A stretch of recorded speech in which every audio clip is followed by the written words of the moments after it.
الله يا خالق الأكوان يا رباه يا واحدا لا نرتجي إلا هو يا من تريح القلب إن ناداك.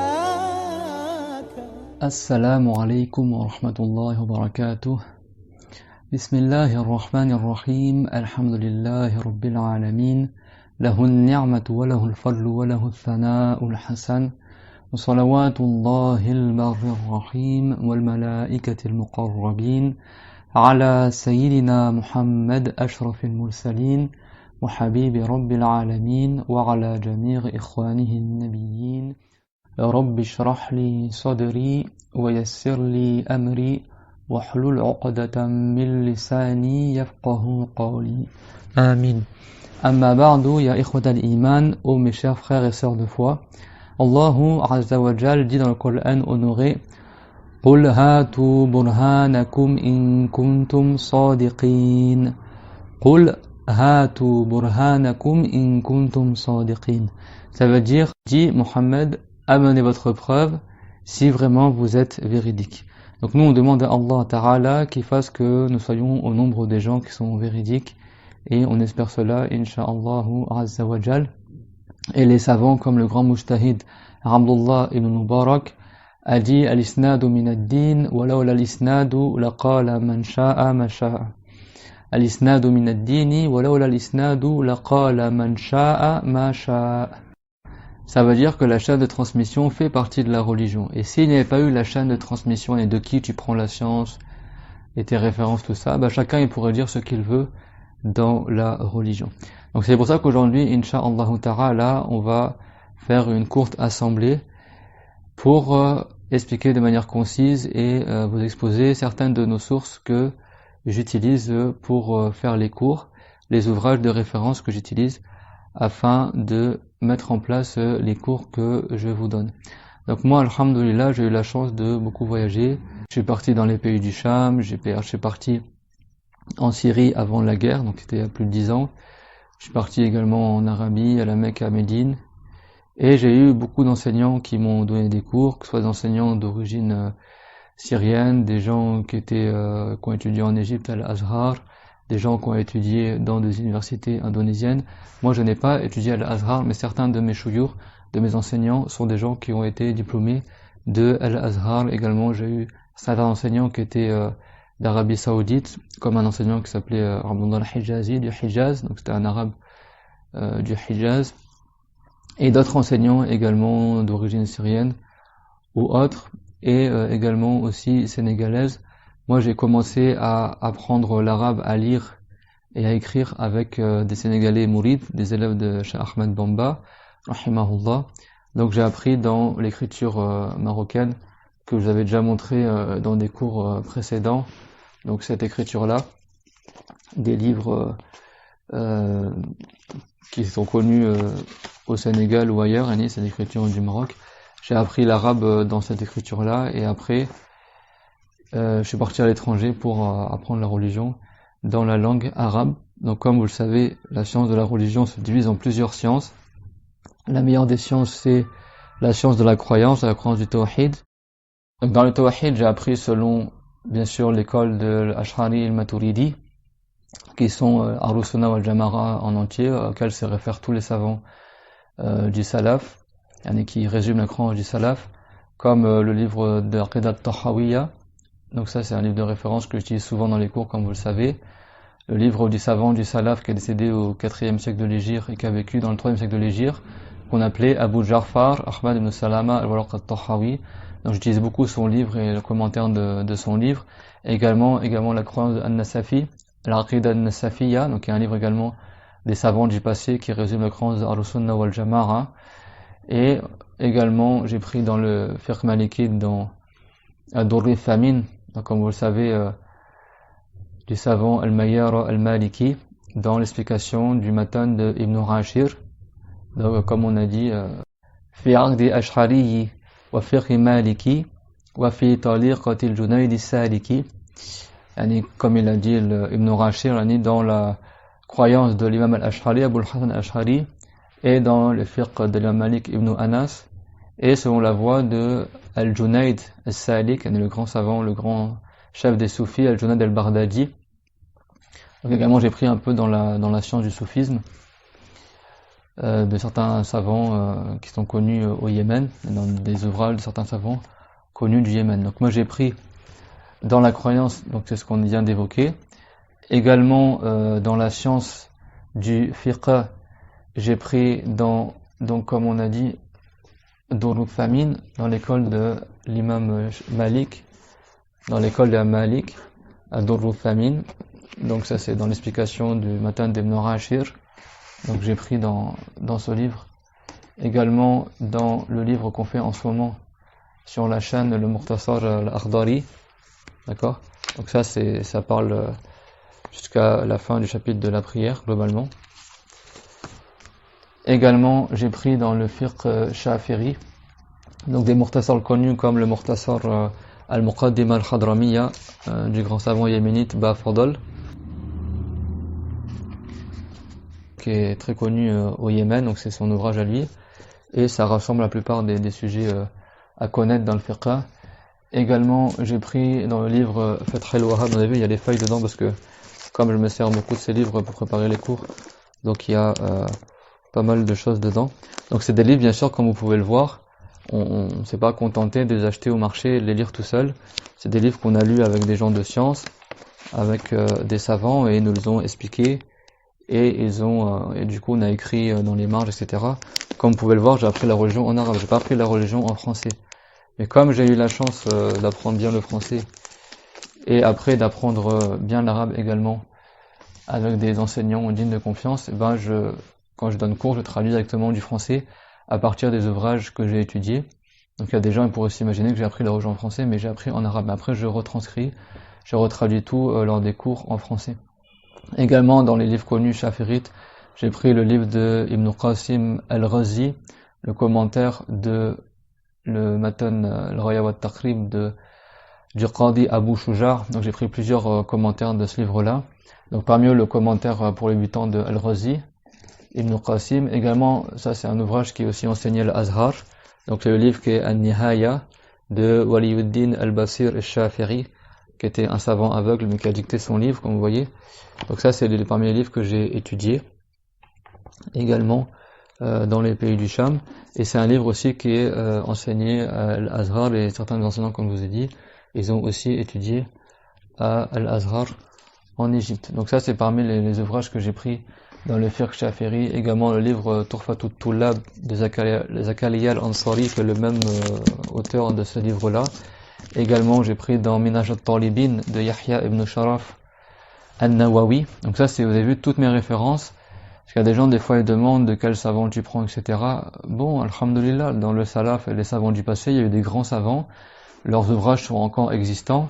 Après les chouïas dont on prend la religion ne sont pas tous connus dans le monde entier, mais nous retransmettent la science qu'on a eu par transmission, par héritage des savants du passé. Et donc moi, je préfère pour les cours me baser que sur les savants du passé, les références connues dans tous les pays musulmans, que ce soit au Maghreb ou en Indonésie, ou dans les pays du Sham ou en Arabie. Et donc j'ai pas spécialement de références d'érudits aujourd'hui, autres que les chouyours qui retransmettent ces livres-là, qui sont les livres du passé et qui sont les meilleures références parce qu'elles ont fait leurs preuves au travers des pays musulmans et du monde arabe depuis des siècles, et c'est les livres qu'on étudie depuis des siècles. Donc ça, le livre que je viens de prendre là, c'est le livre de Tafsir d'An-Nasafi qui est également enseigné à l'Azhar. Donc c'est parmi les livres, alhamdulillah, que j'ai eu la chance de prendre en entier. Donc c'est un tafsir qui est ni trop court ni trop long du Coran, et c'est d'un savant donc qui s'appelle An-Nasafi, qui est autre que le savant qui a écrit l'Aqida An-Nasafiyya. C'était un savant hanafite. Mais après, dans les fondements de la croyance, tout ça, et dans l'explication du Coran, que la personne soit hanafite, malikite, etc., ça va pas changer les fondements de la croyance, l'explication du Coran, si ce n'est les sujets relatifs au fiqh. Donc dedans, il explique pour les ayats concernant les jugements du fiqh, souvent dans l'école hanafite, mais après il détaille également qu'est-ce qu'ils ont dit les Shafirites et qu'est-ce qu'ils ont dit les Malikites. Donc ça, l'avantage de ce livre-là, c'est qu'il n'est pas très gros. Bon, alors, il y a 2 volumes, Chacun il fait 1000 pages, et donc chacun des volumes, ça rassemble l'explication du Coran, bien sûr, et donc c'est plus facile à étudier. C'est pour ça qu'à l'Azhar aussi, ils enseignaient ce livre-là, parce que ça permet, en pas trop d'années, de terminer l'explication du Coran. Après, j'ai pris d'autres tafsirs moins connus et plus concis, qui sont des tafsirs de juz', il n'y a pas tout le Coran, mais de certaines parties du Coran. Également, j'ai pris dans la science de la langue arabe, parce que sans la langue arabe, bien sûr, on ne peut pas comprendre tout livre de religion ni le tafsir, sachant que le tafsir est beaucoup fondé également dans l'explication des versets sur al-balagha, la rhétorique, et également sur le sarf et le nahou, c'est-à-dire le nahou c'est la grammaire arabe, et le sarf c'est la science des déclinaisons des mots. Donc certains y traduiraient par conjugaison, mais en réalité c'est encore plus vaste que la conjugaison, parce que ça touche à la sémantique des mots, à la construction des noms, des adjectifs, etc. Donc j'ai pris parmi les ouvrages connus dans la science du sarf, c'est Shadh al-Arf. Donc ça c'est un livre connu dans la science du sarf qu'on a étudié également avec les gens de science dans la langue arabe. Donc c'est un livre qui est du savant Ahmad al-Hamlawi, qui est un savant qui est reconnu dans tous les pays musulmans pour la qualité de son ouvrage, et en particulier cet ouvrage-là, Shadh al-Arf, qui a été reconnu à l'Azhar et dans plein de pays musulmans comme étant un ouvrage de référence pour la langue arabe. Et bien sûr, c'est pas un livre qui date d'aujourd'hui, mais c'était un livre également des savants du passé. Également, parmi les livres connus, j'ai commencé comme tout débutant qui apprend la langue arabe auprès des gens de science. Je parle pas des gens qui apprennent tout seuls et qui sont enseignants. C'est l'Ajrumiyya de Ibn al-Ajrum. Donc j'ai pris le Matan et j'ai pris 2 commentaires dessus. Le premier, pour un débutant, c'était le commentaire du savant malikite connu, qui est al-Makkoudi al-Fasi, donc savant de Fès, al-Makkoudi, qui est un savant très connu, qui a expliqué plusieurs livres de grammaire, dont al-Jumiyya. Après, j'ai repris avec le commentaire du Mufti Shafirite de la Mecque et de Médine à son époque, qui est le grand savant Zayn Dahlan, qui était il y a plusieurs siècles en arrière. Et lui, il a fait également un commentaire d'Ajrumiyya. Également, il y a le livre dans la science de la grammaire, Turfatu al-Ahbab, ou dans l'explication de Mulhat al-I'rab. Donc ça, c'est du grand savant al-Hariri, qui est connu aussi dans vos pays, je pense. Donc c'est des vers de poésie et qui ont été expliqués également par les savants. Donc j'ai pris le commentaire de ce livre-là, Mulhat al-I'rab. Également, j'ai pris le précis connu dans la science du Nahou, qui est al-Mutamima, al-Ajrumiyya. Donc c'est al-Mutamima, qui est un livre connu qui complète le livre d'Ajrumiyya.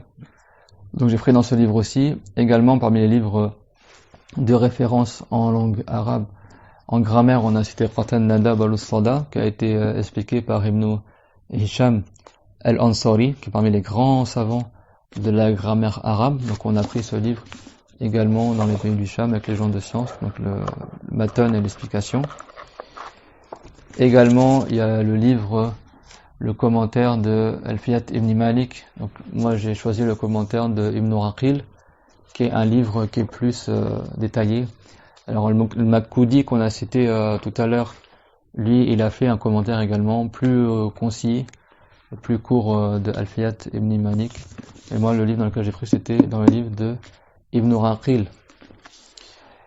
Également, donc on a cité la science du tafsir, on a cité également la science du nahou et du sarf, et il y a également la science du hadith.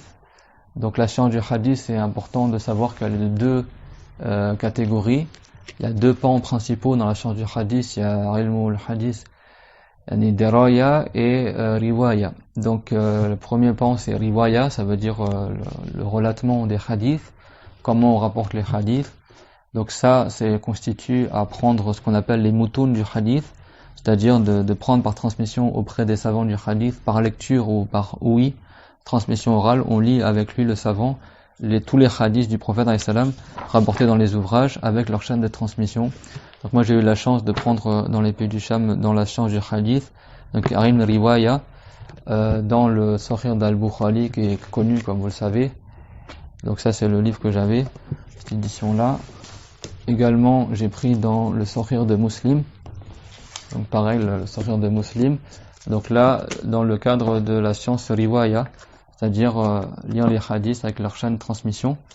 Et j'ai reçu quelques explications également de la part des shuyukh qui m'ont transmis le hadith. Au début, tous les papiers, donc c'est parce que c'est des ouvrages que je prends, comme vous le savez, dans les cours souvent en référence. Donc souvent, je suis amené à faire des recherches dedans, à retrouver les hadiths que je mémorise certains d'entre eux, et donc je les retrouve pour les reciter. Donc ça, c'est dans la science du hadith. Riwaya, j'ai pris beaucoup de livres de hadith. Également, j'ai pris dans Riyad al-Salihin de Yahya ibn Sharaf al-Nawawi. J'ai pris également de certains recueils de hadith qui traitent du soufisme. Également dans certains recueils de hadith comme Makarim al-Akhlaq de At-Tabarani, dans les hadiths relatifs au comportement. Également dans l'Adab al-Mufrad de l'imam al-Bukhari, qui est un recueil de hadiths également sur le comportement, les hadiths relatifs à cela. Également, j'ai pris dans les livres de hadith sur le dhikr et les paroles rapportées du prophète pour la protection, comme Daril Falah de l'imam As-Suyuti, et d'autres ouvrages beaucoup, comme par exemple aussi Ummahat al-Mu'minin al-Barid dans le livre concernant les épouses du prophète du grand Hafiz Ibn Asakir, qui a d'ailleurs aussi écrit le livre de croyance de l'épître d'Ibn Asakir, qu'on a également pris par transmission.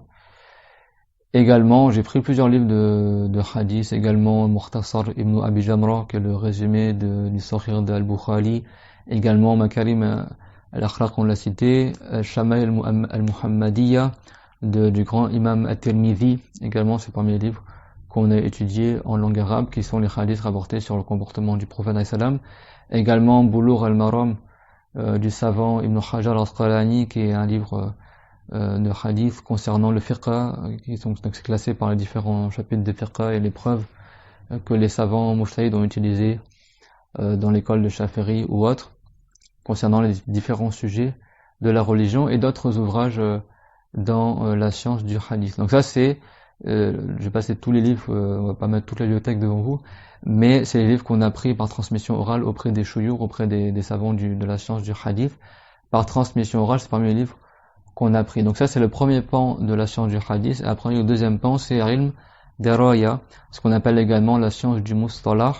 Donc la science du mustalah, c'est la science qui permet de pouvoir juger les hadiths, comment un hadith il est sahih, comment il est hasan, comment il est mutawatir, c'est quoi le hadith qui est gharib, celui qui a été rapporté par un seul compagnon, ou aziz par deux compagnons, ou mashhur, qui est trois personnes qui rapportent de trois compagnons, etc. Les hadiths mawdu', les hadiths, différents types de hadiths qui sont faibles, hadiths mu'dal, hadiths mursal, les hadiths dont il manque un tabiri dans la chaîne de transmission, ou si il manque un maillon de la chaîne, etc. C'est à étudier en fait la chaîne de transmission, ce qu'on appelle la sanad, al-isnad, c'est ce qu'on a cité au début du cours. C'est ce qui permet de remonter jusqu'au matan du hadith, c'est-à-dire jusqu'au texte même du hadith. Donc c'est la science qui permet au hafiz, aux grands savants du hadith, de juger la fiabilité des hadiths en fonction des caractéristiques des gens qui les rapportent et les conditions de Muslim, d'Al-Bukhari, etc.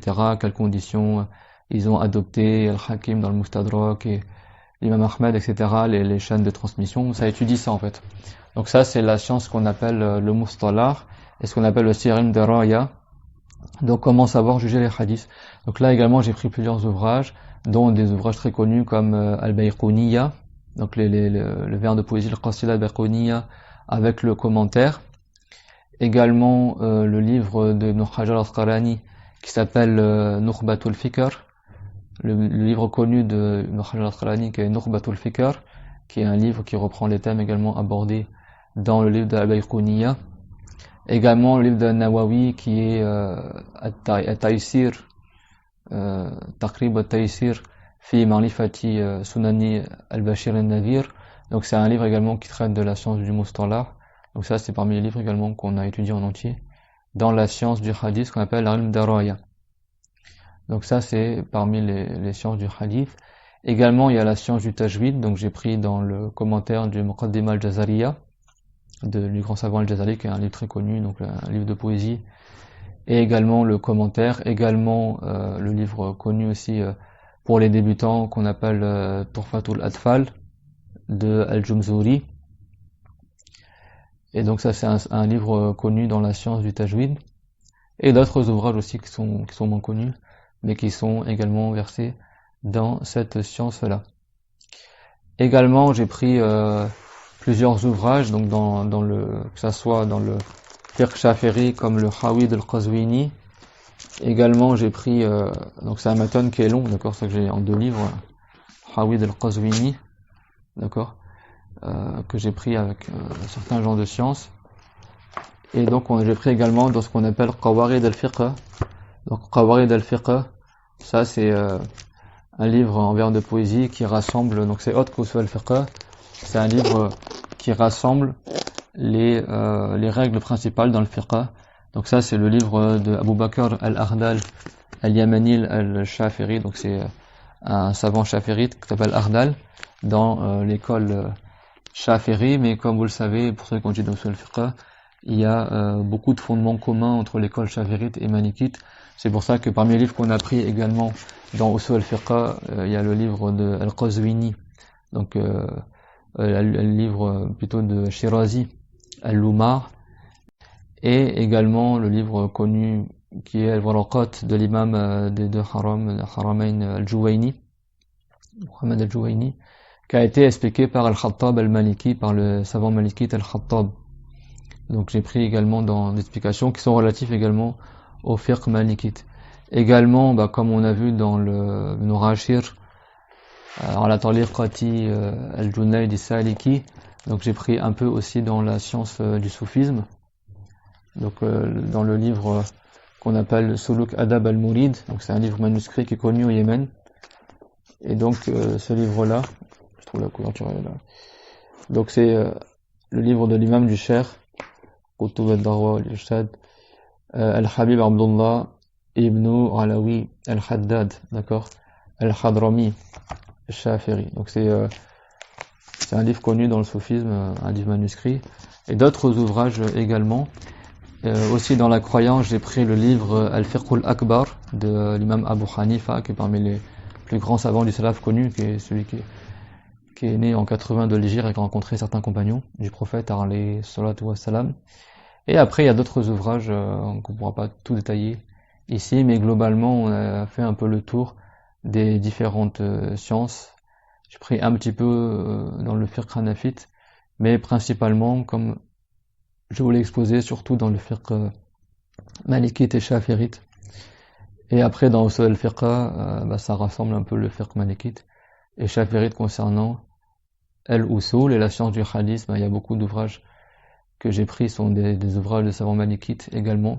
Et après ça, c'est des fondements dans la religion qui sont plus ou moins communs à tous les mazhab, à toutes les écoles, comme également le livre de croyance, même si Abu Hanifa, donc c'est l'école hanafite, également Aqidat Tahawiyya, c'est hanafite, mais c'est des jugements et des croyances qui sont communes à tous les grands savants du salaf. C'est juste la manière de rédiger qui pourrait différer, comme également Ibn Rashid, comme j'ai dit tout à l'heure. C'est parmi les livres qu'on a pris, et dans le matin, il y a le sujet de la croyance, et donc j'ai pris avec le commentaire aussi, bien sûr. Et donc, comme il a dit, fi aqdi al-Ash'ari, d'accord, c'est selon la croyance, al-Raqad de al-Ash'ari, wa fiqh maliki, mais dans le fiqh, c'est dans l'école de l'imam Malik. Voilà, ça c'est une partie de ce que j'ai eu la chance d'étudier pendant 15 ans, d'accord, j'ai étudié la religion pendant 15 ans, et ça fait à peu près une dizaine d'années également que je donne des cours, et c'est par souci de transmettre la vraie science de la religion en français, parce qu'il y a beaucoup de choses où des gens disent n'importe quoi en français dans la religion, surtout sur internet, et c'est important de se référer aux vrais ouvrages de référence qui sont connus dans le monde musulman. Et ça, si vous demandez, même si vous êtes dans des pays musulmans, vous connaissez sûrement ces ouvrages, que ce soit en langue arabe, en tafsir, en fiqh, en nahou, etc. Donc on demande à Allah Ta'ala qu'il nous fasse persévérer sur la bonne compréhension de la religion, sur l'enseignement par recherche de son agrément, et qu'il fasse que nos intentions soient sincères. Donc on demande à Allah Ta'ala qu'il fasse pas que le bas monde soit notre plus grand souci, ni qu'il soit l'objectif de notre apprentissage. Wa akhiru da'wana anil hamdulillahi rabbil alamin wa sallallahu ala sayyidina Muhammad ashrafil mursalin. ربنا آتنا في الدنيا حسنة وفي الآخرة حسنة وقنا عذاب النار ربنا لا تزغ قلوبنا بعد إذ هديتنا وهب لنا من لدنك رحمة إنك أنت الوهاب وبارك الله فيكم وأحسن الله إليكم. الله يا الله، الله يا الله، الله يا الله يا الله، يا خالق الأكوان يا رباه، يا واحدا لا نرتجي إلا هو، يا من تريد